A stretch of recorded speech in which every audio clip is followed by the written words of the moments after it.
Akibat hujan lebat yang melanda wilayah Banda Aceh sejak pukul 1 siang, membuat jalanan yang berada di kawasan Pasar Aceh terendam genangan air. Hujan lebat tersebut membuat air meluap ke jalan hingga menyebabkan banjir genangan.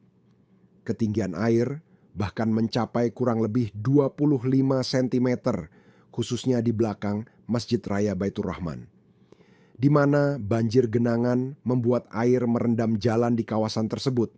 Bahkan air sempat masuk ke dalam toko milik pedagang. Berdasarkan pantauan di lokasi, terlihat salah kendaraan roda 2 milik masyarakat terpaksa mogok akibat banjir genangan tersebut.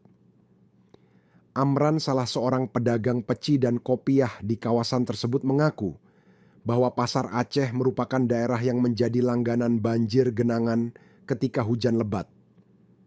Ia sendiri sudah 24 tahun berdagang di kawasan tersebut. Intensitas hujan yang lebat membuat jalanan di kawasan tersebut dengan cepat terendam air. Meski demikian, kata Amran, banjir dapat dengan cepat surut ketika hujan sudah mulai mereda.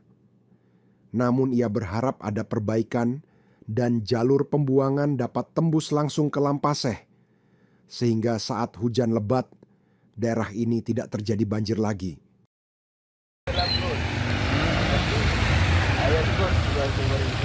Berarti air dari dalam got parit yang ini kurang dalam atau gimana, Pak? Ini dalam, tapi nggak tembus. Tembus ke sana. Berarti kalau tiap hujan lebat ini selalu kayak ini nih, banjir sini.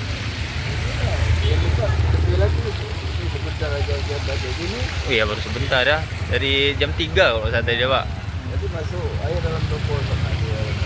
Sampai ke dalam toko juga berarti ya.